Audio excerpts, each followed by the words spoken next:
NBA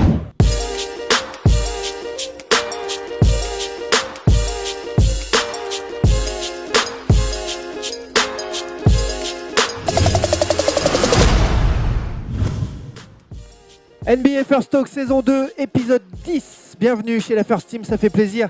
Ils sont de retour sains et saufs du Global Game à Londres. Mes fish and chips préférés, Erwan Abotret, Thomas Dufan. Bienvenue les gars en France. Hello my dear. Hello my dear. Happy to come back for the first talk. Oh, you're fluent, mon ami. Ah oui, c'était lourd. Ah non, moi j'ai plein de fish and chips, c'était bon. Cool, ouais, on a vu ça dans les stories Instagram. Ça va... Bah, le fish and chips, Thomas, c'est pas très grave. Le problème, c'est que c'est au petit-déj qui s'envoie des fish and chips d'entrée. Donc là, il y avait un peu. Et tout à l'heure dans l'émission, on retrouvera notre Queen Elisabeth à nous, Élise Boila pour le Campus Break, bien sûr. Au programme également, on parlera dans le focus Cocorico de Jojo Embiid qui pourrait porter le maillot des Bleus. Oui, c'est la rumeur folle de la semaine. On en parle également avec vous sur firstteam.fr de ce débat du jour. Est-ce que Boston peut battre LeBron James et les Cavs dès cette année? Ils sont très en forme. Tout de suite, les news. Bryant on the move with the jumper. He got it! Première info, is back Zachary Thomas Lavine. Il est là de retour après un an en dehors des parquets. Il est de retour avec les Bulls. Il s'était fait les croisés du genou gauche. Le double vainqueur du concours de dunk a fait un retour remarqué avec Chicago. Le voilà avec 14 points en 19 minutes. Et ça fait plaisir de le revoir sur les parquets. Qu'est-ce que vous avez pensé de ce retour pour un des personnages quand même de la Ligue? Ah ben, il s'est bien soigné. Moi, c'est l'impression que j'ai eue. Il a mis ses 2 premiers tirs. Il était très attendu par le public du United Center. Il y a eu un vrai bel accueil pour Zach Lavine qui a rendu d'ailleurs hommage à ce public-là dès la fin du match. Donc voilà, 5 sur 9, 14 points. Et surtout, donc, je l'ai trouvé plutôt en jambes. Et surtout, je l'ai trouvé déjà tout de suite bien intégré dans ce système des Bulls. C'est une équipe qui marchait pas mal. Il s'est bien déjà greffé à ce système. Et franchement, les Bulls à regarder sur cette fin de saison, ça va être super intéressant. Ouais, je suis tout à fait d'accord, tu l'as dit. C'est lui qui met même le premier panier du match. À 3 points. Sortie à 3 points, droite-gauche, bam, tir. Ensuite, il met un beau tir tête de raquette avec un petit dribble avant. On l'a retrouvé d'abord en canne, tu l'as dit, à l'échauffement en gros dunk comme à son habitude. Et puis même au-delà de bien intégré, je l'ai même trouvé quelque part leader. Il rentrait dans le 5 à la place de Denzel Valentine. Et tout de suite, je l'ai trouvé bien, je l'ai trouvé à l'aise, je l'ai trouvé en jambes et ils ont gagné encore une fois. Et puis ça va apporter quand même du scoring dans cette équipe. Enfin, un vrai score. On se rappelle que l'année dernière, il est quand même à 18,9 points aux Wolves. Tu vois, c'est une vraie performance. C'était le 3e larron de l'équipe l'année dernière. Donc là, il peut être leader de cette équipe-là. À suivre du coup ce backcourt Chris Dunn, Zach Lavine qui peut être vraiment super intéressant pour la suite. Ouais. Et de ce que vous avez vu sur ces 14 minutes, en plus, c'est un gros dunker, mais on l'a vu aussi à l'extérieur. Il s'est varié. Il avait déjà bossé avec Philadelphie, avec Minnesota. On l'avait déjà vu commencer à mettre des tirs externes. Sur le poste de meneur aussi, ça l'avait fait progresser. Ça reste pour moi un vrai deuxième arrière. Mais oui, on sait qu'il avait déjà progressé dans le tir externe et ça s'est vu hier dès ses premières minutes de la saison. La deuxième partie de saison, ça a l'air un peu sympa quand même du côté de Chicago avec ce retour. Ça reste une énigme, hein, encore une fois. Ouais. Tu mets une patate à ton gars, derrière, tu deviens un one-two punch hyper dominant à NBA. Et voilà, aujourd'hui, nos amis des Bulls ne sont que 12e de la conférence Est, avec un bilan de 16 victoires pour 27 défaites, mais il n'empêche qu'on les retrouve dominant quelquefois, même impressionnant parfois. Moi, je suis bluffé par cet effectif qui, quand même, avec que des joueurs moyennas au possible. Et ou des potentiels. Matchs. Ou des potentiels. Ou des petits potentiels. Moi, Chris Dunn me fait une impression incroyable. Mark Cannon est très fort. Est incroyable. C'est le rookie qui marque le plus de 3 points en moyenne par match, devant Steph Curry, par exemple. Donc pas mal pour un mec qui fait 7 Steph pieds. Curry quand il était rookie. Bah oui, c'est voilà. rookie, vaut mieux. Hein. Pas cette année-là. Hein. Je préférais. Oui, bien sûr, évidemment. Donc voilà, oui, belle équipe. Autre info, c'est la période qui veut ça. Les rumeurs de transfert, on en parle ici parce qu'on était un peu choqués de voir ça, que les Clippers avaient tenté un coup, un tour de magie presque, ça n'a pas marché. Envoyer leur star Blake Griffin du côté de Minnesota en échange de Karl Anthony Towns. C'était osé, ça n'a pas marché. Quelle drôle d'idée. Alors le monde appartient aux ambitieux, j'entends bien, mais faut éviter après des tournées de shot dans le front office des Clippers de tenter des coups comme ça. Honnêtement, alors certes, ça aurait été un énorme coup pour les Clippers, mais faut pas se tromper là. Honnêtement, ils ont plus perdu leur temps qu'autre chose, voire même ils ont été un petit peu raillés sur les réseaux sociaux. Donc voilà, messieurs, réfléchissez très bien, mais réfléchissez Griffin, un petit peu mieux. c'est 175 millions sur 5 ans, ça aurait fait. Non, mais surtout, Karl Anthony Towns incarne l'avenir des Wolves. Le lâcher comme ça pour un joueur souvent blessé. Mais Ça- parce que, admettons, ils ont à peu près le même niveau, c'est 2 superstars. Admettons, donc, d'un point de vue du niveau, tu prends. Mais bon, il y en a un qui joue tous les matchs, qui est un pivot référencé, qui est bon en défense et qui est très jeune, qui aucun intérêt d'y aller. Après, c'est bien la preuve que les Clippers veulent bouger. Alors, certes, ils veulent avoir des gros joueurs, donc tant mieux pour l'avenir des Clippers, mais on peut imaginer, pourquoi pas, des rumeurs, je sais pas moi, autour de Paul George, autour de Carmelo, autour de. Je sais pas, on peut imaginer d'autres gros joueurs dans les rumeurs des En tout transferts. cas, personne contre n'y a Blake cru. Griffin. Personne n'y a cru Mais à pas ce moi, genre en de tout cas. choses. Et Mais- surtout pas les Timberwolves. Ouais, c'est clair. Ce genre de choses, ça fuite par les agents qui veulent foutre la honte aux Clippers d'avoir tenté ce coup. Je sais même Comment pas d'où c'est sorti ça. Comment C'est ça- des insiders, je sais même Ouais, pas, j'ai même pas vu. des J'ai insiders, même pas vu, mais ces c'est une trucs-là. rumeur incroyable en tout cas. Ouais, c'est surprenant. Autre news de transfert, elle concerne un Français, Evan Fournier. Là, il est vraiment au cœur de pas mal d'infos, d'articles, de sorties d'agents. Est-ce que vous le voyez vraiment aller s'amuser ailleurs? J'espère bien. S'amuser, c'est le mot exact Entre guillemets. que tu viens d'utiliser. Parce que je crois qu'il a plus l'air de s'éclater. Ses stats sont un petit peu en baisse après un bon début de saison. Je crois qu'Evan, c'est un compétiteur. Et aujourd'hui, le Magic n'est pas une équipe compétitrice. Chute Voilà. libre, hein, chute libre. Donc voilà, moi, s'il peut aller à Détroit, qui est une bonne équipe, qui avec des Avery Bradley et tout, quitte à ce qu'il soit même un 6e homme, mais au moins qu'il gagne des matchs, qu'il joue des playoffs. Voilà, j'ai envie de revoir Evan. On se souvient qu'avec les Nuggets, très jeune déjà, il avait eu des rôles en playoffs, notamment il avait été responsabilisé défensivement en plus. Donc voilà, aujourd'hui, il a franchi un cap. C'est un joueur solide et scoreur de NBA qui peut amener, pourquoi pas, cette équipe de Détroit, ça me plairait. Tom, depuis Londres, tu as essayé de le placer dans une équipe ou deux comme ça Non, mais ce qui est dingue, c'est que donc, c'était dans un article incroyable de Wojnarowski, le big boss des journalistes US, qui disait que ça faisait 2-3 fois depuis quelques saisons que Stan Van Gundy essayait de le rapatrier Evan à Détroit. Donc ça a surpris pas mal de monde puisque personne n'avait jamais entendu parler de cette rumeur. Et donc on se rend compte qu'en fait, non seulement il a une bonne cote sur le marché, jusque-là rien de choquant, mais qu'en plus il y avait des équipes qui essayaient de gratter. Alors j'ai complètement oublié les autres équipes, on a parlé des Pelicans ou un truc comme ça. Il y a une troisième équipe qui m'échappe, vous pouvez le dire dans les commentaires pour nous remémorer tout ça. Mais c'est vrai que Evan à Détroit, dans un effectif qui marche plutôt bien, mais en tout cas sur son poste, de toute manière, vu son contrat, il faudrait monter un échange. Donc il pourrait arriver et avoir un rôle direct. Imaginez faire la paire avec Avery Bradley, ce serait quand même cool, même s'il souffrira derrière sur le poste 3. En tout cas, Evan, on a envie qu'il s'éclate. Et quand je vois ses stats, c'est quand même hyper solide. Tu le vois pas plutôt comme un 6e homme, vraiment de luxe. Bah, pour moi, soit tu es 6e homme dans une grosse équipe, soit tu es dans le 5, dans une équipe moyenne. C'est ça son niveau aujourd'hui. Tu vois, donc s'il va à Détroit, il se battra soit pour être dans le 5, moi je le vois comme ça, soit il gagne des matchs, ils sont 4e de la conférence Est, et là il est 6e homme, et ça se passe bien, d'accord, pourquoi pas.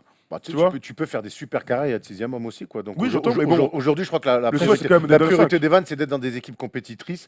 Et pour l'instant, c'est pas le cas. Donc, Détroit ou ailleurs, on lui souhaite vraiment de trouver des équipes où il gagne des matchs, où il y a des vrais objectifs de collectif. Parce que là, moi, le Magic, faut arrêter vraiment, quoi. Ouais, c'est clair. Ouais, mais d'autant que je sais pas si vous êtes d'accord, mais il n'y a plus trop Non, je d'équipes suis en pas plus d'accord. moyennes. C'est le mec qui se Non, passe. mais par rapport au fait que les équipes moyennes, il n'y a plus trop d'équipes non plus très moyennes. Ça monte, ça descend. Ouais, Oui, ça va très vite. Donc il a une place à se faire en Il a effet. une place à se faire Il a une ailleurs place- qu'au en- Magic, qui est Je- donc à 12 victoires. Je reste tourné vers toi pour les rumeurs de transfert. Andrew Ouais, vas-y. Bogut a été dégagé des Lakers. Ouais. Ils disent que Jordan Clarkson, Julius Randle et Larry Nance sont dispo. Ouais. Les trois vont dégager. Lequel va partir en premier selon toi? Ça va se faire? Le plus certain, c'est Jordan Clarkson qui tire la gueule, qui continue à faire quelques stats, mais il faut absolument ce gars-là. On parle des mecs qui ont du potentiel, qui, quoi qu'il arrive, mettront des points comme Evan Fournier. Jordan Clarkson, il a le profil idéal pour plein d'équipes en sortie de banc, quoi qu'il arrive, pour tourner à 12-13 points et de faire gagner quelques matchs dans la saison. Donc, oui, il va falloir de toute manière, pendant que Steph Curry se fait la malle, changer des trucs. Ils veulent récupérer encore du cap pour l'été prochain. Donc, les Lakers sont en plein travaux pendant cette saison. Malgré tout, ils gagnent des matchs.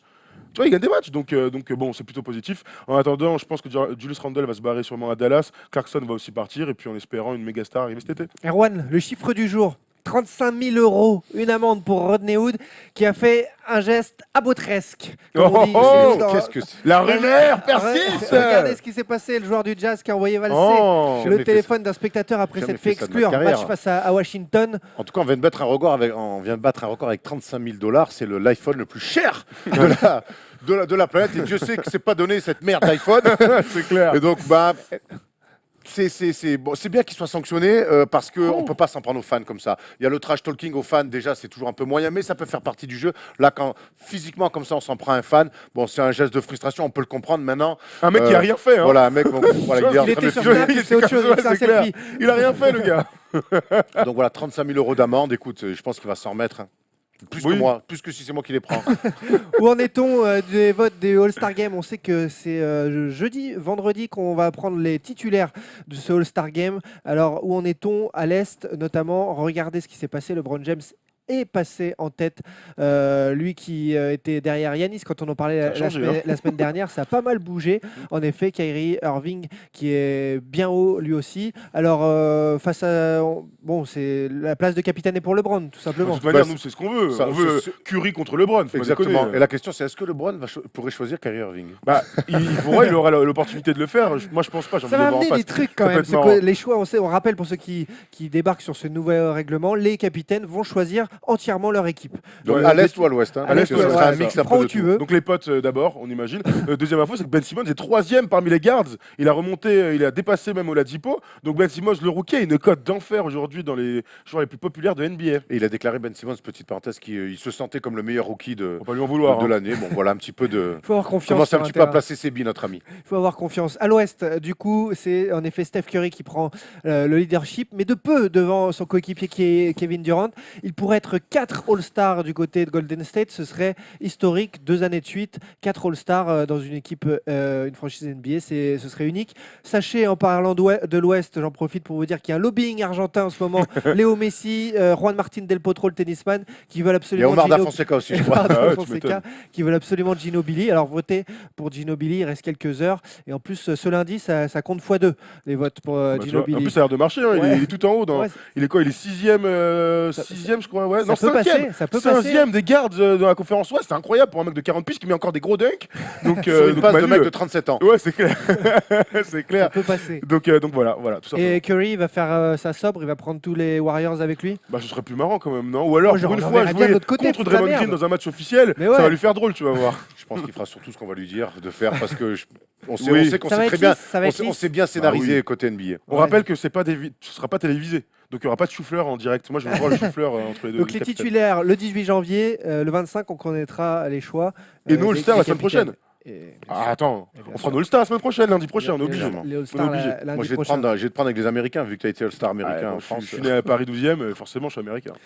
Vous étiez à l'O2 Arena jeudi dernier et la First Team a croisé un futur membre de l'équipe de France. Ou Paraît-il. presque. Paraît-il, la rumeur le dit. C'est l'heure du focus. Jojo Embiid en bleu, c'est la question. They do have a timeout. Decide not to use it. Curry, way downtown. Bang! Bang! Elle est tombée cette rumeur folle, on ne s'y attendait pas, mais alors pas du tout. Joël Embiid pourrait intégrer les Bleus, lui, le Camerounais qui a des attaches en France qui lui permet de pouvoir jouer en équipe de France. Personne ne s'y attendait, on ne sait jamais, je ne viens pas de France, mais j'y ai de la famille. Pour l'instant, je n'ai pas reçu d'offre, mais ce serait une belle opportunité. Et là, badaboum, il n'en fallait pas plus pour que la planète basket se dise « ça sent bon quand même ». Alors, ça sent bon.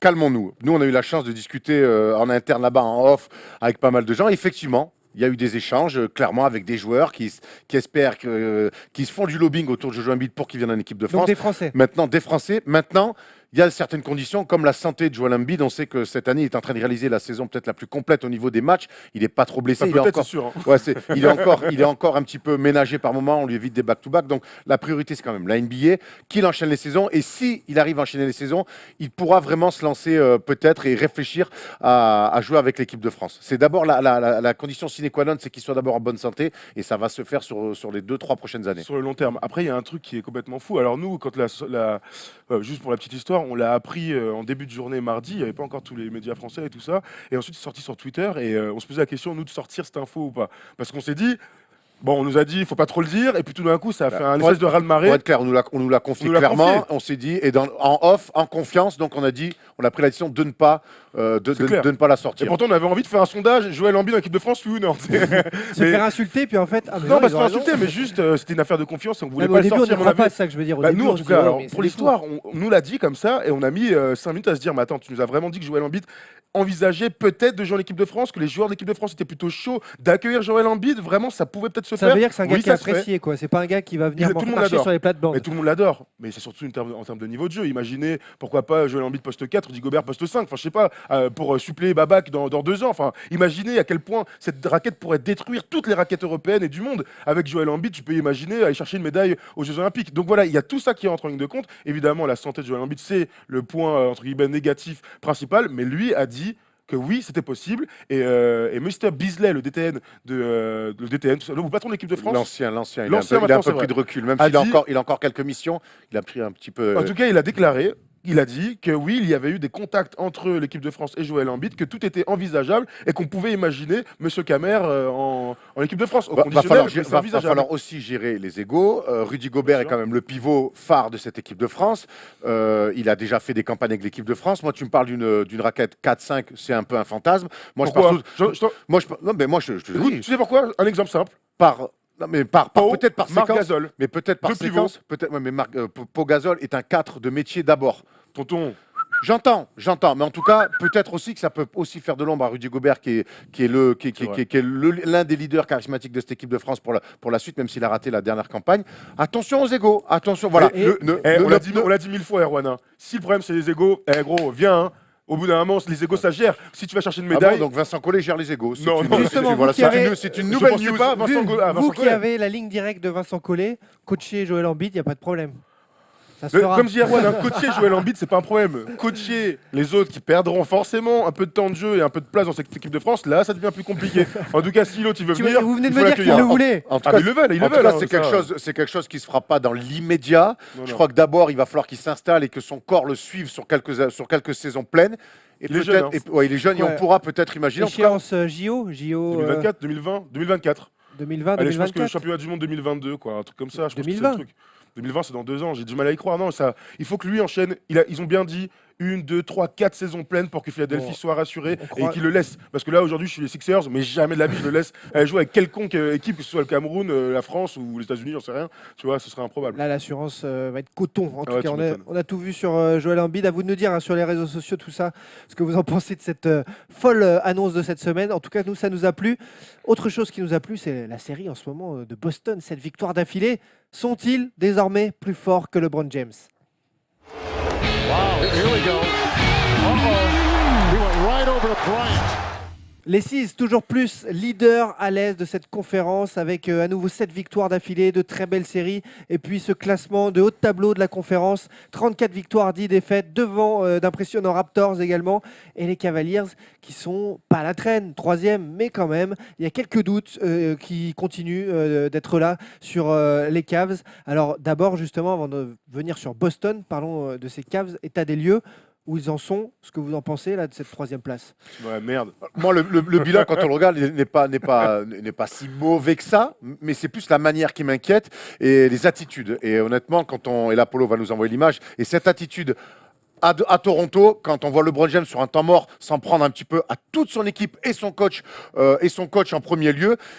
Là, il y a problème. Là, on sent qu'il y a un problème. C'est pas une image. C'est rare de voir LeBron dégager une image d'un mec qui perd autant ses nerfs que ça, qui se craquelle physiquement. Je pense qu'il a dû mettre des coups de pression à ses coachs et ses joueurs, mais En dans off. les vestiaires, Ouais. en Ça off. lui arrive, mais en off. Oui, Mais sûrement. certainement, on imagine Mais- certainement. La vie n'est pas toujours belle comme ça dans une équipe de basket au quotidien. Mais là, le faire devant la caméra quand ton équipe est en train d'exploser. Moi, je me dis qu'avant de parler des qualités des Celtics, c'est la merde en ce moment, clairement, chez les Cavs. Et ça fait finalement, depuis que Tyronn Lue a pris les rênes de l'équipe, finalement, délité ils ont réussi à petit à masquer petit. avec ce fameux titre et ce retour 3-1. Et ben là, ils sont en train de le payer parce que tout est en train d'exploser. Ça explose et ça explose dans les résultats. Alors oui, ils gagnent quand même de temps en temps, mais ils ont enchaîné 3 défaites contre Warriors, Kings, Jazz, ils gagnent contre les Blazers, ils perdent contre les Celtics, forcément, merci Polo pour le tableau, ils gagnent contre le Magic, et puis derrière, cette série de 3 défaites qui fait très mal. Défaite contre Minnesota, 127-99, pire plus-minus de LeBron, moins 39 sur le terrain. Il a dit qu'il s'en foutait. Mais gros, il a moins 40 sur le terrain. LeBron James, c'est inimaginable en début de saison ou même dans toute sa carrière. Derrière, parce que les Raptors, Il avait ils pas prennent perdu 40 à pions. Minnesota, il n'a pas perdu depuis 10 piges. Voilà, en plus, il passe 133-99 contre les Raptors dans un match de haut tableau de la conférence Est. On rappelle que les Raptors sont devant les Cavs aujourd'hui. Et ensuite, ils perdent encore contre les Pacers. Non mais attends, En ayant mené de Calmons-nous. 20 poins. en ayant mené de 20 points, donc le différentiel revient au même à peu près que les moins 30 contre les deux autres équipes. On se retrouve dans une situation que LeBron n'a jamais connue, à perdre des matchs, ou alors au tout début de sa carrière, où il ne jouait pas encore le haut tableau. LeBron James est le meilleur joueur du monde, on est d'accord, il est à lui tout seul une institution, c'est-à-dire que quoi qu'il arrive, sans système, il va t'amener en finale de conférence, mais sauf qu'on n'a jamais vu un bordel aussi incroyable. David Blatt l'année dernière, il y a 2 ans maintenant, c'était Kata. On sentait que ça ne marchait pas, mais ils gagnaient des matchs. Mais on sentait qu'il y avait une académie de jeu, il y avait encore Mozgov, il se passe encore des trucs dans cette équipe-là. Là, aujourd'hui, il n'y a plus rien, on tient plus un duel défensif et il met des branlées à tout le monde. Les entames Incompréhensible. de match sont catastrophiques. À Minnesota, l'entame de match est cata. Ils prennent une rouste. Ils enchaînent derrière Toronto dans un gros match du haut de la conférence Est. Mauvaise entame. Kevin Love est ciblé tout le temps. Il se fait détruire par Corlitans. Il n'est pas aidé. Premier quart-temps, il se fait détruire par Valanciunas. Ouais. Sur le premier quart-temps, il n'est pas aidé, certes. Il ne tient pas un duel, notre Mais ami. comme tout le monde, Et hein. quand il ne met pas dedans. C'est pas la faute de Kevin Love, quand même. Aujourd'hui, je crois qu'il y a un problème. Donc, moi, je pense, je répète, qu'il leur faut un Dédé Jordan, qu'il faut qu'ils montent un trade autour de Tristan Thompson et que peut-être leur premier choix de draft, ils le lâchent. Ou alors, vraiment, il faut une croix sur la saison. Et LeBron est en train de savonner la planche pour se barrer cet été. En tout cas, il y a beaucoup d'interrogations, ce qui nous amène à se dire que finalement, chez les Celtics, ça roule et qu'il y a peut-être Par moyen de rapport à ce cogner. que tu dis sur l'éventuel transfert, on a les commentaires, vous en avez fait sur le site first-team.fr avec notamment qui nous a mis un commentaire sur un trade. C'est Anthony qui nous dit tout le monde parle de trade, alors de virer Tyronn Lue, mais c'est pas en ajoutant DeAndre ou Gasol que l'effectif sera mieux. Ah bon? Moi, je vote pour trade LeBron et que le Oula. front office des Cavs parte clairement en rebuild. Alors, peux pas Il te régale en Anto, gros, hein, il régale Anto. tu tires le tapis et t'envoies tout le monde valser. quoi. Il est bien derrière son ordi peinard chez lui à dire faut trade LeBron, hein, parce que je pense que quand tu es dans le front office des Cavs, je crois que c'est impossible, même si Non, mais de toute son façon, il idée, a une clause, il peut même pas. si son idée elle est pas débile, ouais, déjà il a une clause, mais je pense que c'est impossible administrativement, déjà contractuellement c'est impossible de le faire. J'adore le côté administratif, tu sais, j'imagine un gars là, dans son bureau de poste, Il il est signe. en train de signer des trucs, c'est improbable. Mais non, Contractuellement. c'est totalement impossible, improbable. Après, qu'il y ait un trade pour un pivot, que ça change pas effectif, si, ça peut changer effectif. Moi, Marc Gasol ou Dédé Jordan, dans deux registres complètement différents, mais des tontons qui peuvent défendre, Ouais, parce que je pense que ça peut changer deux, ils trois n'ont pas trucs. un Ouais. effectif de merde. C'est Ah ça non, l'histoire. Il y a Thomas qui va revenir aussi petit à petit encore mieux, même si on l'a peut-être un peu encensé un peu vite la semaine dernière, mais Juste titre, hein. mais voilà, oui, à juste titre en plus. Alors, est-ce que les Seas peuvent battre LeBron James dès maintenant? C'est la question qu'on va se poser, on va y répondre. Mais d'abord, Boston est-il vraiment plus fort que l'an dernier, où ils avaient déjà atteint un très haut niveau, on s'en souvient? Boston de cette année, c'est notamment la meilleure défense sur 100 possessions. C'est une équipe donc qui fait forte impression, qui est leader et qui le montre dans beaucoup de compartiments du jeu, Incroyable. notamment la défense. Ben, la défense, on voit le pourcentage de leur adversaire, c'est 43% de réussite très à faible. peine, ce qui est très fort. Donc là aussi, c'est le premier en NBA, c'est pas. Vous les avez vus en vrai jeudi, dites-nous tout. Impressionnant. Alors, on a vu deux équipes de Boston. On a vu une première mi-temps où ils étaient un petit peu dilettantes. Ils se sont fait un petit peu marcher dessus par nos amis du. Certainement. Bref, Oui. en tout cas, ils n'étaient pas dans leur match. Et par contre, on a vu en deuxième mi-temps un retour 20 sur le points troisième d'écart, quart-temps. il y avait Ouais, 47-27. incroyable. On a vu vraiment des mecs tenir fort les duels, avoir des vraies options sur pick and roll. C'est ce que nous confiait Gershon Yabouzélé dans l'entretien qui est Que vous sorti pouvez sur la retrouver, chaîne. bien Qui est sûr. sorti sur la chaîne YouTube. Voilà, on a vu que défensivement, quand ils s'y mettent, c'est sérieux. Même alors Ford, quand il est moins bon en attaque, on voit que derrière en défense, il parle, ça communique, il y a des aides. On tient les duels, on s'entraide, on oriente, on sur pick and roll, on sait quoi faire, on sait qui peut chuter, qui peut tirer, qui peut pas tirer. Non, on avait vraiment été impressionné par l'image collective que dégage chez Celtics. Ouais, je suis d'accord avec toi, moi, par rapport au match défensif qu'on a vu de cette équipe-là. Du coup, quand tu as une équipe un peu atypique comme les Sixers, avec un grand meneur et avec un pivot dominant, aujourd'hui ça reste atypique en NBA, eh bien ils ont toutes les armes pour répondre en fait. Ils ont plusieurs line-up. Ils ont le début avec Aaron Baines et donc Al Horford qui joue poste 4. Puis ensuite, ils ont ce line-up avec Terry Rozier, Kyrie Irving et Marcus Smart sur le terrain. Donc ils arrivent à croiser entre plein de trucs et évidemment de joueurs polyvalents. On les cite à chaque fois, mais les Jaylen Brown, les Jason Tatum. Du coup, ils peuvent changer sur plein de trucs. Ils peuvent avoir des options hyper intéressantes. Je parle vraiment que du côté défensif. Et j'ai l'impression que ce système de jeu marche, mais du feu de Dieu. Jake Roder l'année dernière était un super défenseur. Aujourd'hui, il est cata dans l'équipe des Cavs. Pourquoi? Parce que le système te permet de t'éclater. Marcus Morris, c'était un bon joueur des deux côtés du terrain. Je le trouve super défenseur. Tu l'as dit, il perd pas de duel. Et c'est ça la grande différence en fait avec Cleveland, c'est que quand il y a un mec en bugne à bugne, et ben tu vas pas te faire passer. Et si tu fais passer, et il y a un mec qui vient en aide, et il y a de l'aide. Et voilà. Et donc il y a toute cette mécanique qui se met en marche. Et franchement, moi, défensivement, je les ai trouvés hyper impressionnants. Par rapport aux atouts, par rapport à ce que vous avez vu, le rookie Tatum, là, vous en avez Oh pensé là. quoi sur ce Très haut niveau. sur, Très haut niveau. Moi, j'ai été surpris Très haut par sa niveau. vitesse d'exécution. En fait, il va très vite. À la télé, on le voit nonchalant un petit peu. Et en fait, il est certes nonchalant, mais qu'est-ce qu'il démarre vite. Et puis après, il a une lecture de jeu, il a une finition. Et c'est un mec fluide. ouais. Facilité vraiment, facilité de création, facilité dans le tir. Et puis, il joue assez juste. Il a remplacé un petit peu presque numériquement le départ de Jay Crowder. Et on voit que dans le même système, avec un talent un petit peu supérieur, finalement, les Celtics, effectivement, sont un petit peu gagnent en qualité et sont forcément un peu meilleurs que la saison dernière. Là, vous leur voyez donc vraiment les armes pour contrer les Cavs. Surtout, ils ont travaillé donc tous les systèmes, ils ont mélangé les joueurs. Il y a une alchimie qui est faite de façon à ce Il y a une que- forme de continuité de la saison dernière, mais avec, j'ai l'impression, un petit peu plus de 80% talent. nouveaux joueurs, Un hein. petit peu plus de talent, même s'ils ont perdu Isaiah Thomas. Eh ben, quelque part, ils récupèrent Kyrie Irving. Et puis, je te dis, l'éclosion de Jalen Brown, le rookie Jason Tatum qui s'installe vraiment très bien. Et puis voilà, Il leur l'arrivée manque d'Aaron quoi, Baines, alors tout ça. Il leur Pas manque quoi grand-chose. Ah bah, déjà, il y a plein de trucs, mais c'est vrai que par rapport à l'année dernière, vas-y, on voit le tableau comparatif, Polo, entre les 2 années. Tu l'as dit, on peut aller au cas par cas. Hein. Isaiah Thomas était le meilleur joueur à 29 points par match. Alors, Kyrie fait une plus petite saison d'un point de vue du scoring. Clairement, l'autre était à 29. C'est énorme, 29 points. Kyrie, là, aujourd'hui, il régale, mais c'est plus fort, hein, au moins défensivement, même si Kyrie, c'est pas le meilleur de tous. Mais ce qu'on voit, c'est que défensivement, ils se sont retrouvés dans un. Enfin, je sais pas, ils sont dans un confort assez incroyable. Le style d'équipe a un peu changé, donc ça court un peu moins, ça joue un peu moins donc sur les extérieurs, et c'est beaucoup plus, comment dire, difficile à cerner, puisque à Ford, on voit beaucoup plus jouer au post-up que l'année dernière. Il aiguille toujours, mais il a des vrais moves post-up. Ils ont le post bas encore avec Marcus Morris qui régale dans cet effectif-là. Jason Tatum aussi apporte ce Je côté-là. pense qu'ils ont, même s'il y avait Olynyk l'année dernière qui apportait plein de choses en sortie de banc, je pense qu'ils ont un meilleur banc que la saison Ah, dernière. moi, j'en suis sûr. Justement, tu parles d'Alorford. Vous avez eu la chance de croiser les joueurs à l'entraînement mardi, mercredi, avant le match en tout cas. Et donc, Alorford, vous lui avez posé la question, sont-ils plus forts cette année? You are the leader of the Eastern Conference. Do you think the Celtics are better than last year? That's a good question. I think that honestly, for us, it's too early to tell right now. I feel like we have the potential to, and then I don't want to compare, but I feel like we have the potential to be really, really good, really special. But we have a ways to go. Our guys are still figuring it out, but we are very happy in the position that we're in right now. Il s'enflamme pas, hein, mais. Non, il mais- a trop d'expérience pour Ouais, ça. Mais, voilà. mais voilà, comme tu dis, il n'a pas envie de se dire oui, on est meilleur que l'année dernière, mais Mais il a il pense, quand même, et ça se sent un peu dans cette interview, il a quand même cette sensation de dire que On est spéciaux. ils ont les armes peut-être pour franchir un cap de plus que l'année dernière. Et s'ils franchissent un cap de plus que l'année dernière, c'est les finales NBA et ça veut dire Taper le bras. qu'ils ont tapé le Et bras. l'exercice, ça le faisait chier quand vous l'avez rencontré et tout, Pas là. Non, ça allait. Pas là. Alors, fort.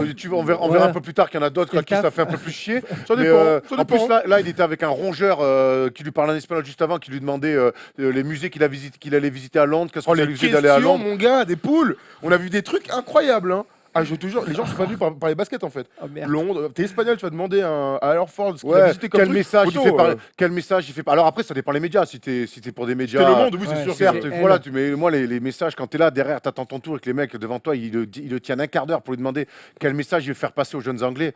Oh, ça va, quoi. Surtout Alorford, quoi. Il est même C'est pas Alorford, anglais, gros. ouais, c'est ça. Non, mais c'est clair. Non, c'est clair. Mais après, moi, je le sens serein et j'aime bien ce truc de. On a le potentiel pour être spéciaux. On a un truc. Tu vois, on a Ouais. quelque chose et on verra. En fait, la seule réponse qu'il donne, c'est on verra en playoff. On verra. Et moi, en tout cas, ce dont je suis sûr, c'est qu'ils sont en avance clairement sur leur temps. Quand on a fait les previews en début de saison, on disait plus fort, pas plus fort. Bon, mine de rien, c'était théorique. Et là, on s'est rendu compte que défensivement, il y a eu tellement un gap important. On a vu quoi? C'était quoi? 5-6 points d'écart. C'est énorme. Hein, c'est énorme. Donc oui, ils sont en avance sur leur truc. Et l'apport de Kyrie, quand même, ils sont très contents Moi, de je leur pense petit que trade, hein. mine de rien, Kyrie Irving, c'est plus fort qu'Isaiah Thomas, même si l'année dernière, tu l'as dit, sur les points, Thomas, ça avait été exceptionnel. Mais Kyrie, même pour l'avenir, c'est quand même une valeur sûre. Il y a plus de talent. Jalen Brown, Jason Tatum, c'est plus talentueux qu'Avery Bradley et Jay Crowder. Et puis, il y a un banc. Ah oui, Il y a un banc, Bradley, qui marche fort aussi. Il y a un coach. Il y a un coach, Il y a un coach. clairement. Et dernier truc, ils vivent très bien. Donc du coup, avec Gershon, quand toi tu faisais l'interview d'Alorford, je parlais avec lui et il me dit franchement, je suis tellement content d'être là. On a un groupe incroyable. Je fais mais même les stars et tout. Je fais mais franchement, Kyrie c'est un super gars. À aucun moment on a l'impression qu'il y a des stars ou pas des stars. On vit tous ensemble. ils le disent quand tout ça le va temps comme pas. si on était des cadets.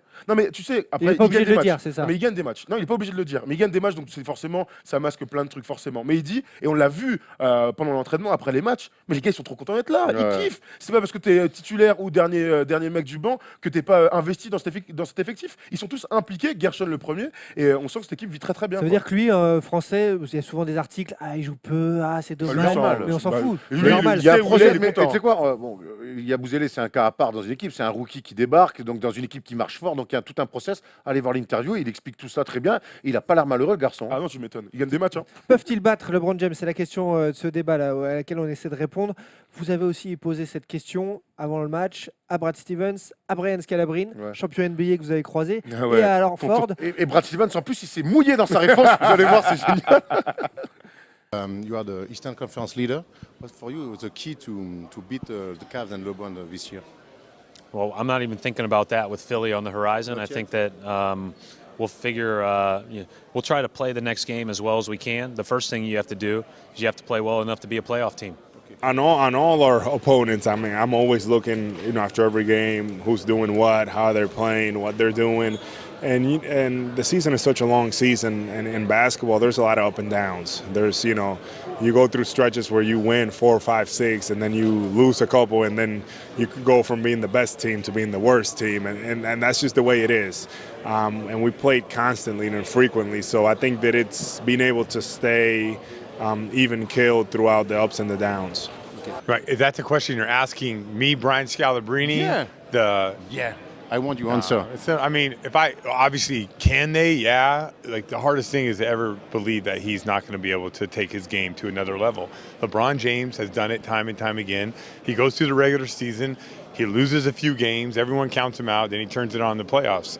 Can we do it? If Gordon Hayward returns and he's playing at an all-time level, yeah. It's on the line, maybe, for the It could. Hayward? I mean, no one really knows except for him and the people he works with every day. But if that happens, then maybe we have a chance. Like Kevin Love, Kyle Korver, J.R. Smith, Jay Crowder. Those guys all make shots. But they don't defense. They They don't don't- play defense. They don't do it in the regular season. Yeah. Last year we saw what they did in the playoffs. They flipped the switch and they turned it on. The idea that you can't flip the switch, I'm not sure good teams that have experience can't flip the switch. Okay, thank you very much, Brian. Okay, Erwin. Erwan, from France. Thank you, Brian. Scalabrine, champion NBA avec les Boston Celtics. Erwan. C'est quoi alors dans le vlog vous allez voir mais il y a eu un grand moment avec Brian Scalabrine. Qu'est-ce qu'on a rigolé. C'est un mec génial, vraiment super marrant et qui s'est prêté au jeu plus que Brad Stevens. Hein.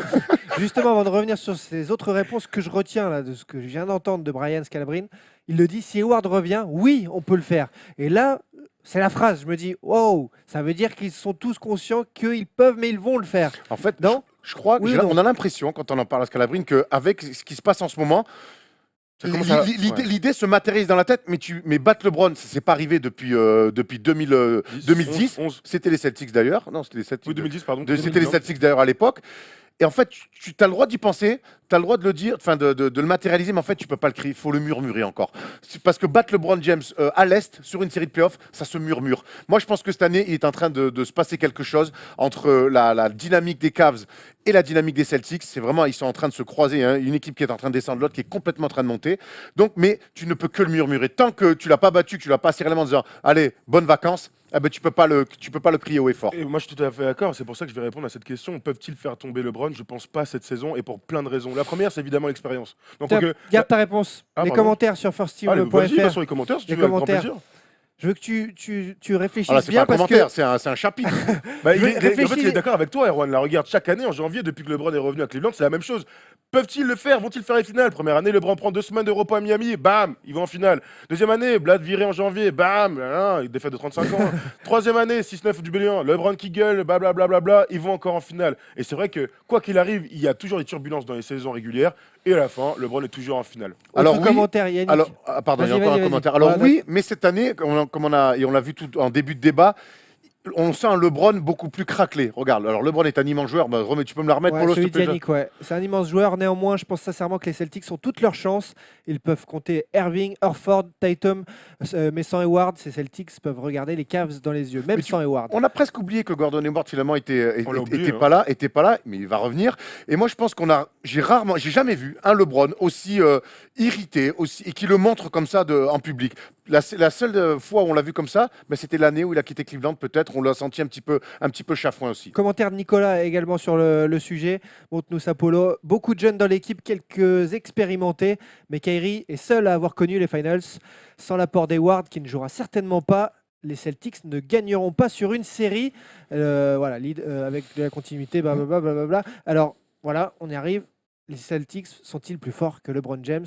Vous en pensez quoi? Oui. Oui, j'ai envie de te dire oui cette année parce que je pense qu'il y a un talent supérieur côté Celtics, que LeBron James au bout d'un moment ça va pas durer une éternité. Je pense qu'il s'use un petit peu quelque part aussi avec cette manière de faire. Alors effectivement, le premier commentaire qu'on a vu, il a pas tort, mais chaque fois LeBron a dû se sublimer. Est-ce que cette année, il a encore les épaules? Est-ce qu'il a encore la force? Est-ce qu'il a encore l'envie aussi d'emmener cette équipe des Cavs avec qui il semble quand même un petit peu en fracture? Je crois que cette année, il est bon à prendre et je crois que les Celtics peuvent le faire. Est-ce que les Celtics sont plus forts que LeBron? Oui, Jérémy. saison régulière. non en playoff, non pour l'expérience, non pour LeBron, non pour cet effectif mine de rien pléthorique de stars, de joueurs d'expérience qui ont connu les grands moments de NBA. Moi aujourd'hui, quand je vois l'effectif des Celtics, je vois beaucoup de qualité. Tu pourras en parler ensuite, la défense, la polyvalence et tout. Malgré tout, ou même l'attaque si tu veux. Malgré tout, ce que je vois, c'est que LeBron aujourd'hui, personne n'a trouvé la solution. Et tu l'as dit depuis 2010. On est en 2018. Donc j'ai l'impression que LeBron, qui a 33 ans et on ne cesse de le dire, est encore plus fort que les années d'avant, réalise peut-être la meilleure saison de sa carrière. LeBron James réalise la meilleure saison régulière de sa carrière. Imaginez ce qu'il pourrait faire en play-off. Il a l'habitude maintenant de ces moments-là. Il a l'habitude qu'on lui tire un peu dans les pattes en fin de saison régulière. Puis à la fin, sweep. Finale de conférence contre les Raptors, contre Indiana qui l'avait un peu bousculé. Mais bon, hop, on les dégage. Et puis voilà. Aujourd'hui, l'expérience joue pour lui. Son talent intrinsèque joue pour lui, et mine de rien, on n'est pas à l'abri qu'un fusible saute, que Tyronn Lue se barre et qu'un bon coach arrive. Tu vois, on n'est pas à l'abri de tout ça. On est qu'en janvier. David Blatt, il part quand? En février. Moi, d'accord, mais j'ai beaucoup de mal à croire en ça. Je pense que déjà, tu vois, il y a un problème, c'est que cette année, les Cavs défendent pas. Alors certes, les playoffs, ils sont 23e équipe au rebond, donc ça veut dire qu'ils donnent beaucoup de secondes chances. C'était le cas, ça. Hein. Ouais, mais ils donnent beaucoup de secondes chances pour une équipe qui défend pas. Ça me paraît un petit peu curieux. En face, même s'ils n'ont pas de LeBron James, ils ont quand même Jaylen Brown qui est complet, et on l'a vu à Londres, qui est vraiment installé comme un joueur majeur de 5 majeurs, donc qui peut se coller défensivement et tout. Il y a Marcus Smart qui peut arriver au relais, et tu as Al Horford aussi quand il joue poste 4. Donc je pense qu'ils ont Morris aussi. Et Marcus Morris. Je pense qu'ils ont des armes, et en plus c'est des mecs qui n'ont pas peur, tu vois, qui n'ont pas peur d'aller au combat. Je pense qu'ils peuvent se relayer. Je suis pas sûr. Ah bah si. Moi quand je vois jouer Jaylen Brown cette année, qui est sophomore, je vois pas un enfant. Je vois des mecs décidés, concentrés, et quand on leur parle un petit peu en interview ou en off, je crois qu'ils l'ont dans un coin de la tête vraiment de se dire, et un jour ce mec-là, faut le faire tomber. Et un jour LeBron, on peut me dire ce qu'on veut, il va tomber à l'est. Ça c'est vrai qu'il va tomber. Mais quand je dis que c'est des enfants, c'est que moi aussi j'avais l'impression que toi, c'est-à-dire qu'ils sont arrivés avec une confiance là depuis la pré-saison. On sent qu'il y a un truc qui se dégage de l'effectif, et des jeunes joueurs comme Jaylen Brown, malgré tout les playoffs, et on le dira 1000 fois, c'est un autre sport. C'est un moment donné où ta concentration doit être maximale, et LeBron, il connaît la chanson. Jaylen Brown, il va arrêter LeBron, il va limiter LeBron en playoff. Je n'y crois pas aujourd'hui, je te dis pas dans 2 ans. Mais si, qu'aujourd'hui, si LeBron, tu l'isoles plutôt que de le stopper, on sait que c'est impossible. Et puis je vais te dire, il y a un problème LeBron défensivement côté Celtics, c'est sûr, ça reste la meilleure défense de la ligue, pas pour rien. Donc LeBron, ils vont y trouver des solutions collectives. Par contre, qui va arrêter Kyrie Irving en face? Qui va arrêter Kyrie Irving en face? C'est sûr que c'est pas José Calderon. Hein. Merci. Thomas. Bah, le but là, ça va être comme d'habitude. On imagine Iman Shumpert quand même revenir un jour dans l'effectif. J.R. Smith revenir un moment. Alors ça offre des match-ups. Hein. Jaylen Brown sur Isaiah Thomas. Bon courage pour le petit Thomas. Je suis d'accord avec toi. Il y a plein de trucs qui sont difficilement résolubles. En tout cas, il y a un truc qui est important. Résoluble. C'est quoi le mot du jour. Aujourd'hui, vous ne le connaissez pas. Chiffrer les lettres. Bah pourquoi c'est pas ça résoluble? On dit pas ça? Résolvable. Résolvable, punaise, faut que je retourne en CM2 avec. Bref, là où j'ai arrêté l'école. On a arrêté l'école. Ce que je veux dire, je sais plus si. Il y a un truc que Scalabrine dit, et il a raison, c'est que LeBron, entouré de bons shooters, il va en finale. Et là, aujourd'hui, quand tu fais la liste, tu as beaucoup de bons, voire très bons shooters pour Kevin Love et Kyle Korver, par exemple, et il est entouré de playmakers qui peuvent faire le taf. On a quand même vu que quand ils commencent avec leur line-up avec Kevin Love en 5, ça y est, les équipes s'adaptent, ils le chargent sur le post-up. Karl Anthony Towns l'a fait souffrir, Valanciunas l'a fait charger, il a morflé aussi avec Sabonis contre ça. Attention à ça. Et donc les mecs, maintenant, ils les ont bien vus en vidéo, ils ont vu leurs faiblesses, et surtout, maintenant, tout le monde joue contre les Cavs pour les taper. Et c'est ça qui a changé. J'ai l'impression que LeBron et les Cavs, et surtout LeBron, fait moins peur que les saisons précédentes. Donc oui, les Celtics peuvent taper les Cavs cette année. Vont taper. C'est pas pareil, hein. Peuvent taper, oui, peuvent les taper. Hein. Minnesota aussi. Moi, j'aimerais bien, ça redistribuerait les cartes, et puis ça changerait un peu la donne. Je veux vraiment croire en ces Celtics. Voilà, nous n'avons pas résolu tout à fait le problème. Rendez-vous en playoff. Hein. On a apporté quelques idées, comme ça, à vous de nous dire aussi ce que vous pensez de ce duel et de ce rendez-vous en playoff. Gershon Yabusele, ils l'ont rencontré. Super vidéo à retrouver sur First Team si vous voulez en savoir plus sur les coulisses, sur Boston. Tout de suite, c'est l'heure d'Élise Boila qui va nous parler de l'équipe leader de NCAA, c'est le Campus Break.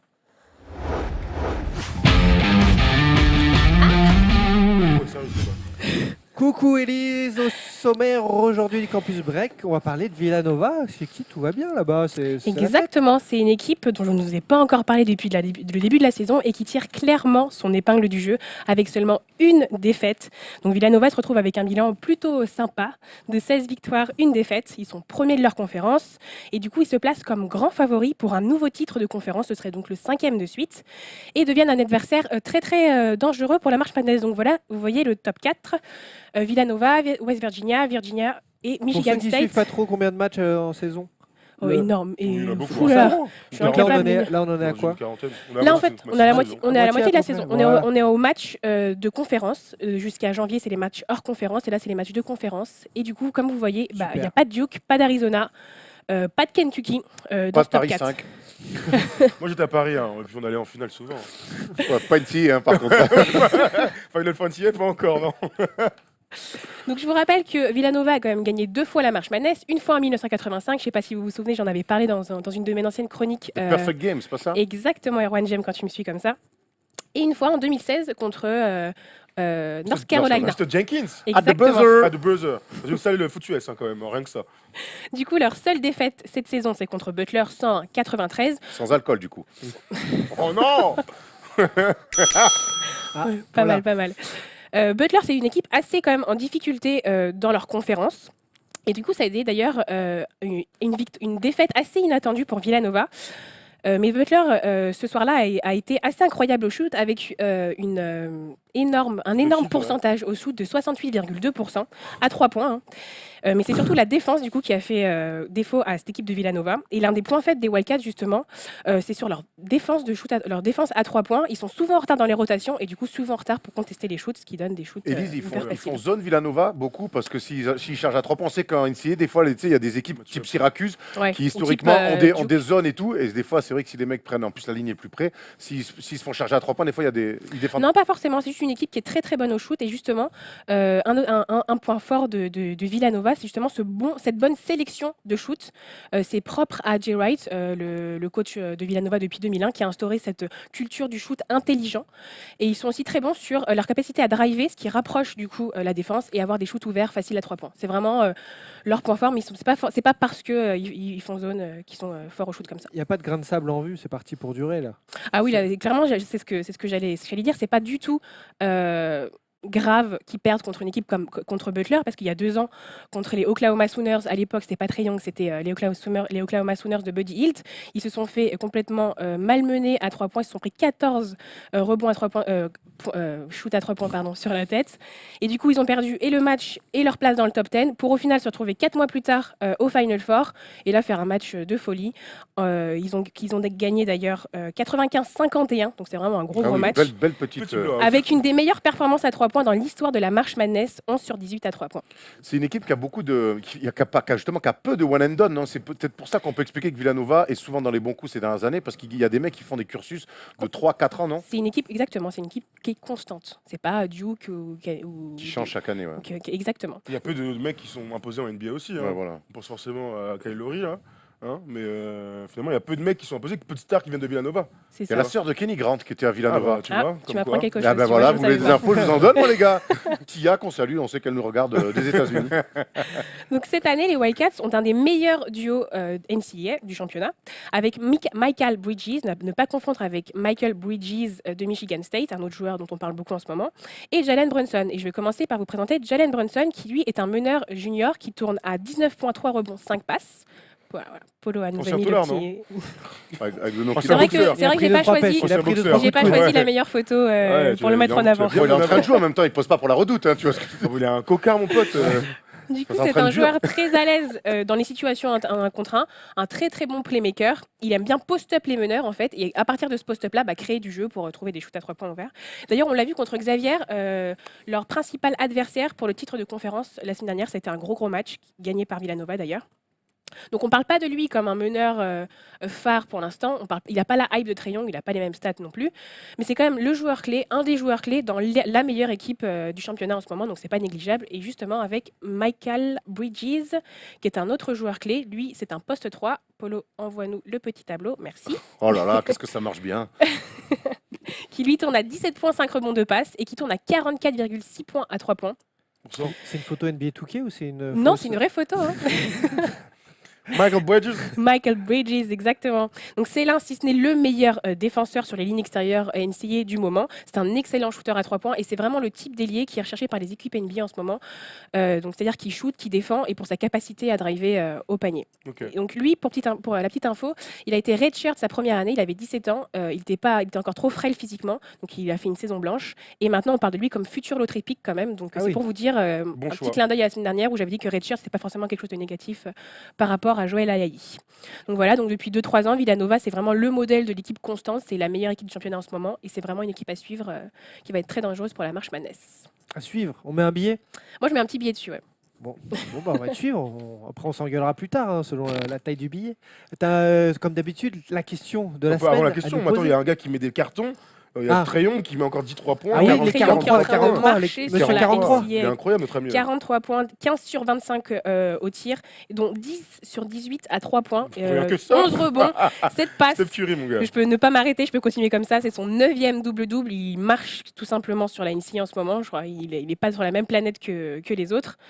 Il est meilleur scoreur de NCAA, meilleur passeur. Enfin voilà, je crois qu'en ce moment. Tu crois qu'il peut créer une surprise à la prochaine draft? Être numéro 1, du coup. Hein. Ce serait ça la vraie surprise. Ah oui. Je ne mettrais pas un billet sur le numéro 1, c'est quand même très compliqué Top cette draft 3. de cette année. Je ne sais même pas top moi 3. Moi, je vois, Top 5. ça joue entre DeAndre Ayton, Doncic et pour moi, quand même, Begley. Bagley. Marvin Bagley. Oui, Ils voilà. font des cartons les deux, hein. Ouais, Qui Ayton font et quand même, Begley, ils font des gros DeAndre cartons. Ayton, il a carrément le corps, il est Ah prêt pour la NBA. Hein, et je crois qu'il n'y a pas, il y a pas de souci à ce niveau-là. Tonton, mon gars. Donc Trayon, voilà, c'est encore la mi-saison. Lottery pick pour sûr. Il va partir à la draft de cette année pour sûr, mais après, enfin, je le vois pas numéro 1 en tout cas. Hein.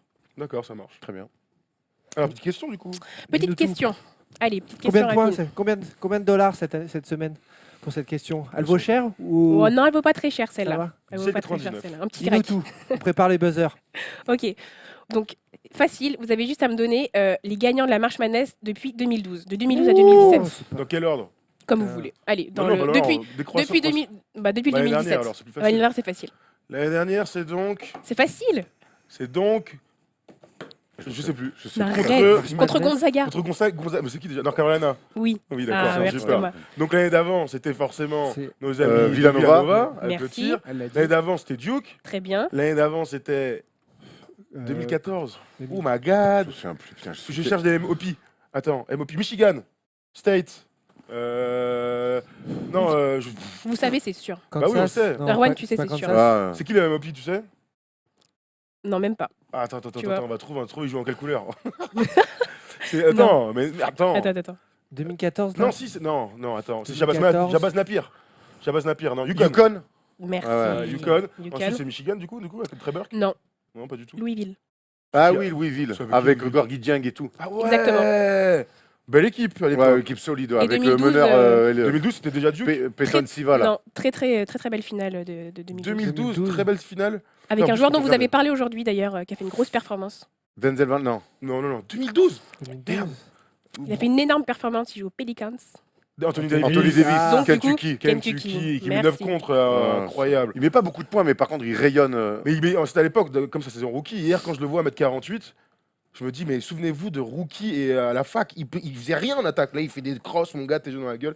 Il est assez incroyable, notre ami. Belle évolution. D'accord, bon, bah, était bon là. Vous étiez bon, Ouais, franchement on parfait. était bon. Je pense qu'on était meilleurs que nos amis qui regardent. Méfie-toi, il y a des, Ouais, il y a des- il y a des- il y a méfie-toi, des de- pointures. Hein. Et les Ouais, puristes. c'est clair, c'est clair. Chapeau Elise pour ce campus break. Reste avec nous tout de suite. Les All-Stars, pas All-Stars, les bonnes, les mauvaises nouvelles de la semaine, les tops, les flops. And Michael has the ball. Again guarded by Sean Marion. The fadeaway.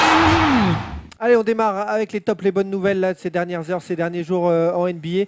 Par exemple, le mien, le top, c'est de vous dire que ça fait 25 ans qu'est né NBA Jam. NBA Jam, ce classique des jeux vidéo. 25 ans en janvier, donc Clairement. voilà, ça fait plaisir. De 93 du coup, si j'ai bien 25 eu ans. mon brevet de maths. Et Tellement voilà lourd, pour ce ces... jeu.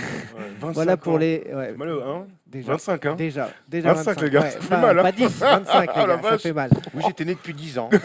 On poursuit les All-Stars avec toi, Erwan. Alors moi, ils ont pas 25 ans. Enfin si, justement, ils ont 25 ans à peu près de moyenne d'âge, mais c'est les Minnesota Timberwolves qui me régalent. 4e de la conférence Ouest avec 5 matchs d'avance sur Oklahoma City. Donc non seulement, on disait en début de saison, il faut qu'ils soient absolument en playoff, c'est un step, mais ils risquent d'avoir l'avantage du terrain. Ils sont bien partis pour. Ils jouent pas toujours très bien, mais c'est une équipe très solide. Jimmy Butler en patron. Le retour de Jeff Teague a fait du bien avec 22 points, 8 passes. C'est une équipe. Si on se profile vers un Minnesota OKC au premier tour des playoffs, j'achète, comme dirait Jean-Marc Généreux. Sachant qu'ils sont 4e, tu viens de le dire, avec un bilan de 29-16. Juste devant, c'est les Spurs avec un bilan de 29-15. Donc non seulement ils sont 4e, mais en plus ils peuvent regarder la 3e place. Il y a un demi-match d'écart. Demi-match d'écart, c'est-à-dire qu'ils sont juste à côté de la 3e place, qui C'est serait chaud, ça va être une chaud. saison 7 très victoires, réussie. 3 défaites sur les 10 derniers matchs. Ils ont clairement plus le momentum que nos amis les Spurs. Clairement. Élise, ton top? Et ben moi, mon All-Star. All-Star, c'est le Miami Heat qui a 7 victoires d'affilée hier contre Milwaukee, 4e de la conférence Est. Voilà, ils ont un bilan de 25 victoires pour 17 défaites. Voilà, il n'y a pas de franchise player, pas de All-Star. Ça joue dur tous les soirs et franchement, dans la Très belle équipe. Très belle équipe et très très bon coach. Spoelstra qui fait un travail fantastique. Sa Clairement en dernière cause saison. pour le coach de l'année, Eric Ouais. Spoelstra. Ah bah attends, ils sont 4e de la conférence Est. Et j'ai vu un truc Et incroyable c'était pas sur trop l'année dans les projections. 2017, sur les 82 derniers matchs, donc 2017-2018 Ouais. à le début, ils sont 4e meilleure équipe De la de ligue. toute la ligue, derrière les Warriors, derrière les Celtics, enfin bref, assez Mais incroyable depuis le début de Hier, saison ils ont catastrophée l'année éteint Antetokounmpo. James Johnson est tellement fort. dernière. Ah mais, Mais bluffant. Hier, Ouais, ouais. le match à 19h là, waouh. et Dion Waiters en plus a décidé de se faire opérer, donc il reviendra pas. Il leur manque quand même un mec finit les important. games. Voilà, Il finit il les finit games. les matchs, donc bon, il régale le 8. Chapeau Ouais. Miami. Tom. Bah moi c'était le Miami Heat, je me le suis fait tacler Tony Chaperon par notre ami Elise. donc je cherche un autre truc, si j'ai trouvé un autre truc, mais bon on en parlera après. Kobe. peut-être. Kobe? Ah non pas du tout. T'as pas vu Kobe qu'il allait faire une émission sur ESPN? Je croyais que ça allait être ton All-Star, c'est pour ça que j'ai pris Miami moi. J'hésitais entre les deux en plus. Arrête, j'ai envie de pleurer. Incroyable, non c'est vrai? Ouais, c'est vrai. Non tu te fous de ma gueule. Non, je te jure, une fait émission marcher. que pour lui, où il va parler d'analyse, il va analyser les games et tout ça. Enfin, Il est Pas tout mal. seul. alors, genre, combien, un peu à la Mamba mentality. Et Tu alors il vois. prend combien du coup? Ah, je sais pas. Mais... 20 Il va millions prendre par. 500 euros sur facture à notre entrepreneur. Merci Emmanuel Macron. Bah du coup moi, mon top c'est que Kobe va avoir une émission sur ESPN. Alors à toi l'honneur pour les pas All-Star. Mon Paul Star, du coup, c'était la blessure de John Waiters. Non, mon Paul Star, c'était avec les Lakers. Je sais pas si tu voulais en parler. Mais du coup, les Lakers qui ont re-signé Gary Payton, le fils de Gary Payton. Du coup, Il qui m'a vient fait peur. de signer- Non, mais il vient de signer Gary Payton, donc le fils, énorme défenseur, qu'on a vu un peu aux Bucks en ce début de saison. Et donc voilà. Et on se pose la question de Luke Walton, partir pour pas partir. 4 victoires d'affilée pour les Lakers. Et nous, on a souhaité ce soir pour le matin Luther King Day une victoire contre les Grizzlies pour continuer la petite remontée des Lakers. Ils ont soit 4 victoires et il y a un hashtag pour soutenir Luke Luke Walton. Walton. Ah ouais. Faut-il dégager Luke Walton? C'est la question qu'ils vont se poser jusqu'à la fin de la saison. Non. J'espère pas, hein. Voilà. J'espère pas. C'est plus à la mode de toute façon de dégager les Puis coachs. personne fera mieux là. Ah, je crois que Non, personne dans- fera mieux aussi, hein. c'est- Peut-être c'est nous. compliqué. Pas cher en plus, Un mais duo, ouais. faut un duo. Moins un duo. cher. Beaucoup moins Un cher. duo pour Quoique- moins cher. Le Attends. ratio sera peut-être meilleur. Ah gros, les Lakers m'appellent, crois-moi que je demande le max. Hein. 7 millions à saison. Bah, moi, 2 millions, j'y vais. Hein. Ah, excuse, gros. Ça commence, ça commence. Mais c'est pas la question là. Erwan. pas Moi, All-Star. mon flop, j'en ai deux. Je vais aller très, très rapidement. C'est les Bucks. Pourquoi? Parce qu'ils ne prennent que 38,5 rebonds par match, ce qui en fait la pire équipe au rebond de l'NBA quand on sait qu'ils ont le line-up le plus grand de la ligue avec Tony Snell, avec Antetokounmpo et comment il s'appelle Ton Maker entre autres et John Henson. Aussi qui switch sur le poste 5. Donc voilà, c'est une équipe, on l'a dit, c'est une équipe qui avait un socle défensif qui s'oublie un petit peu, qui finalement aujourd'hui est 8e et dans la lutte pour les playoffs, qui est un petit peu en deçà des attentes de début de saison. Donc voilà, ils sont peut-être un petit peu en train de se perdre, nos amis des Bucks. Et puis, je finis aussi avec les deux balls qui ont fait leur vrai premier match contre des adultes et qui ont plutôt bien fonctionné avec 0 points cumulés pour les deux. Et ouais, messieurs, quand on joue contre des papas, même si potentiellement t'es moins fort, il y a un physique, il y a une expérience. Et ils les envoient au casse-pipe et ils se font marbrer à la moulinette. Question technico-tactique, juste en un mot par rapport au rebond. Ça sert donc à rien d'être grand pour prendre des rebonds. C'est Mais surtout Ça conseiller de sert, faire des box-out. mais au bout d'un moment, Dit comme ça, ça sert d'être grand, mais quand tu fais pas un box-out et surtout que tu le joues pas le rebond, c'est compliqué. On a vu hier face au 8, ils mettent 79 points. Ça veut dire qu'ils sont dominés au rebond par Olynyk et Whiteside. Donc du coup, si t'as pas de rebond propre, pas de relance possible, peu de jeu rapide. Hier, ils mettent 79 points. On sait qu'Antetokounmpo est fort sur jeu rapide. Et hier, ils se sont fait manger à ce petit jeu-là. Jason Kidd doit se pencher sur ce sujet. Elise, pas All-Star. Moi, mon All-Star, c'est le bilan 4 de Orlando Magic. 12 victoires pour 31 défaites. Voilà, vous en avez parlé pendant l'émission. Voilà, la reconstruction est compliquée du côté des Magic. Et le Il y a une trade, reconstruction, sérieusement. Pour moi, ils sont encore dans la destruction. Ouais, Tu sais, avec des grosses boules là, de chantier qui ravagent la franchise. Ouais, là. Comme dans franchement, le pub ils de ont- My Cyrus, ils non, ont- voilà. bien sûr. Très Et bon, puis très là, sympa, le trade de. Enfin, là, on parle du trade d'Evan Evan. Fournier, donc voilà, ça sent pas. Et mon flop pour finir, moi c'est un mec qui me déçoit, c'est Miles Turner qui est blessé en ce moment au coude. J'attendais de lui cette saison que ça il explose, Tout que à ce soit fait, le c'est vrai, rebondeur, c'est vrai. que ce soit qu'il fasse quelque chose. Sa franchise, elle va bien en plus, Indiana. Et non, lui, il est bon, il est 4e contreur, mais je sais plus, c'est 13,9 points, Peu d'impact, 6 peu rebonds et d'impact. demi. Ouais, c'est vrai. Bon, moi je voulais mieux et bon, il va T'es peut-être pas le seul, je pense, il va hein. peut-être faire mieux, mais en attendant, là, il est blessé au coude pour quelques matchs. Alors, il va falloir revenir plus fort.